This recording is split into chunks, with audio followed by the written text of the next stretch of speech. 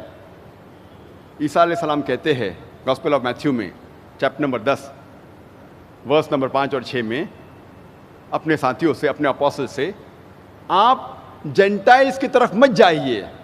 Gentiles وہ لوگ ہیں جو غیر یہودی لوگ ہیں.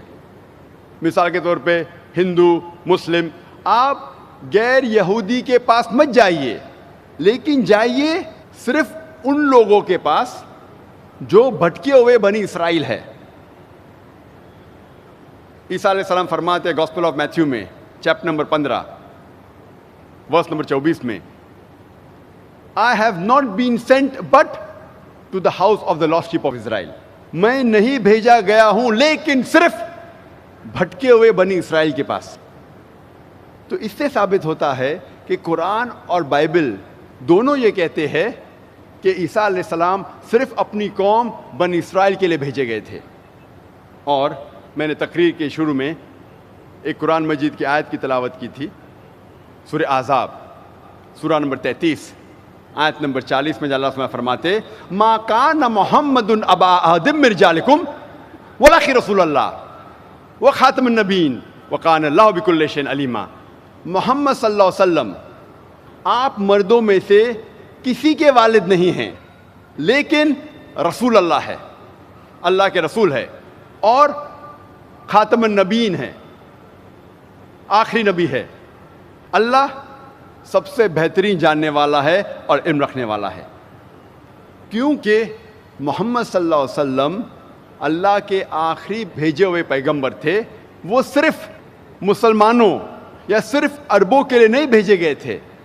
قرآن میں لکھا ہے سورہ انبیاء میں سورہ نمبر 21 آیت نمبر 107 میں, وما ارسلناک الا رحمت للعالمین, کہ ہم نے نہیں بھیجا ہے انہیں لیکن صرف رحمت بنا کے سارے عالمین کے لیے, سارے جہاں کے لیے, ساری انسانیت کے لیے.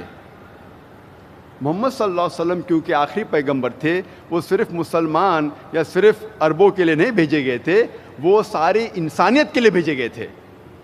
اور اللہ سبحانہ و تعالیٰ یہ پیغام دہراتے ہیں سورہ سبا میں سورہ نمبر 34 آیت نمبر 28 میں, وما ارسلناک الا کافۃ للناس بشیرا و نذیرا, کہ ہم نے بھیجا ہے محمد صلی اللہ علیہ وسلم کو ایک عالمی پیغمبر بنا کے, تاکہ وہ لوگوں کو خبردار کر سکے اور لوگوں کو بشارت دے سکے.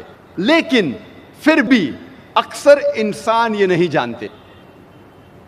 اللہ تعالیٰ فرماتے ہیں کہ محمد صلی اللہ علیہ وسلم کو ہم نے آخری پیغمبر بنا کے بھیجا ہے سارے عالم کے لیے, لیکن پھر بھی اکثر انسانیت اس بات کو نہیں جانتی. ہم مسلمان کیونکہ ہمارا ایمان ہے کہ قرآن اللہ سبحانہ تعالیٰ کا کلام ہے, اسی لیے ہم اس بات کو تسلیم کرتے ہیں کہ محمد صلی اللہ علیہ وسلم آخری پیغمبر تھے. لیکن غیر مسلمان جو یہ بات نہیں مانتے کہ قرآن مجید اللہ کا کلام ہے, وہ اس بات کو تسلیم نہیں کریں گے کہ محمد صلی اللہ علیہ وسلم انسانیت کے لیے آخری پیغمبر تھے. لیکن اگر کوئی بھی انسان، کوئی بھی غیر مسلمان اگر کھلے ذہن سے قرآن مجید کو پڑھیں گا یا قرآن مجید کا ترجمہ پڑھیں گا، انشاءاللہ اسے یقین ہو جائے گا کہ یہ کلام اللہ سبحانہ تعالیٰ کا ہے. اور میں نے ایک تقریر دی تھی اسی گراؤنڈ میں، اسی سٹیج پہ، از دا قرآن گاڈز ورڈ، انگریزی میں تقریر تھی، کیا قرآن اللہ کا کلام ہے؟ اگر کوئی بھی غیر مسلمان اگر اس تقریر کو سنیں گا کھلے ذہن سے، انشاءاللہ اس تقریر میں نے ثابت کیا ہوں ریزن، لاجک اور سائنس کے ساتھ، منطق اور سائنس کے ساتھ، کہ قرآن مجید اللہ سبحانہ تعالیٰ کا کلام ہے. تو کوئی بھی غیر مسلم اگر یہ تقریر کو سنے گا کھلے ذہن سے، انشاءاللہ اس کو اس کتاب پہ یقین کرنا ہوگا کہ یہ کتاب اللہ کا کلام ہے. اللہ سبحانہ تعالیٰ فرماتے ہیں قرآن مجید میں سورہ ال عمران میں سورہ نمبر 3 آیت نمبر 64 میں، تعالوا الی کلمۃ سواء بین بینکم، آؤ اس بات کی طرف جو آپ اور ہم میں یکساں ہے. یہ قرآن مجید کی آیت سورہ ال عمران کی سورہ نمبر 3 آیت نمبر 64 کی، میرے نزدیک یہ دعوتی میدان میں اسے کہتا ہوں ماسٹر کی یعنی سارے تالوں کو کھولنے والی چابی، ماسٹر کی. اللہ تعالیٰ فرماتے تعالوا الی کلمۃ سواء بین بینکم، آؤ اس بات کی طرف جو آپ اور ہم میں یکساں ہے. تو آج انشاءاللہ میں کوشش کروں گا کہ مختلف مذہبی کتابوں کا حوالہ دیتے ہوئے غیر مسلمانوں کو یہ ثابت کرنے کے لیے کہ محمد صلی اللہ علیہ وسلم صرف مسلمانوں کے لیے نہیں لیکن غیر مسلمانوں کے لیے بھی آخری پیغمبر ہے. وقت کی قلت ہونے کی وجہ سے میں صرف امپورٹنٹ جو ضروری اہم حوالے وہ دوں گا، ورنہ تقریر بہت لمبی ہو جائیں گی. سب سے پہلے ہم تحقیق کریں گے ہندو مذہبی کتابوں میں محمد صلی اللہ علیہ وسلم کا کیا ذکر آتا ہے. ہندو مذہبی کتابیں 2 قسموں میں بانٹی گئی ہے، ایک ہے شروتی، دوسری ہے اسمرتی. شروتی کی معنی ریویلڈ، انڈرسٹینڈ، پرسیو. شروتی کی معنی ہے وحی، سمجھنا. ہندو ودوان کہتے ہیں کہ شروتی خدا کا کلام ہے، ایشور کا کلام ہے. اور 2 قسم کی شروتی ہے، وید اور اپنشد. دوسری قسم کی کتابیں جو ہندو مذہب میں وہ ہے اسمرتی. اسمرتی کے معنی ٹو ریممبر، میموری، یاد رکھنا، یادداشت. اسمرتی ہندو ودوان کہتے ہیں یہ ایشور کی کتاب نہیں ہے لیکن انسانوں نے لکھی ہے. اور اسمرتی میں لکھا گیا ہے کس طریقے سے انسان اپنی زندگی جینا چاہیے اس زمین پہ، انفرادی طور پہ، معاشی طور پہ اور عالمی طور پہ. کئی قسم کی اسمرتی ہے. مثال کے طور پہ پراناز ہے، اتہاس ہے، رامائن، مہابھارت، بھگوت گیتا، منوسمرتی وغیرہ. وقت کی قلت ہونے کی وجہ سے صرف جن کتابوں کا میں حوالہ دوں گا اس کے بارے میں اور ڈیٹیل میں بات کروں گا. پہلے قسم کی کتاب جو ہندو مذہب میں ہے وہ ہے شروتی. شروتی جیسے میں نے کہا 2 قسم کی ہے، وید اور اپنشد. وید آتا ہے سنسکرت لفظ ود سے جس کے معنی ہے گیان، علم، نالج. وید 4 قسم کی ہے، رگ وید، یجروید، سام وید اور اتھروا وید. پہلے 3 وید رگ وید، یجروید، سام وید سب سے پہلے وجود میں آئے اور آخری وجود میں آیا اتھروا وید. یہ پہلی 3 وید رگ وید، یجروید، سام وید کو کہتے ہیں ٹرپل سائنسز یا ٹرائی ود، یعنی 3 سائنس کی کتابیں یا 3 علم کی کتابیں، 3 گیان کی کتابیں.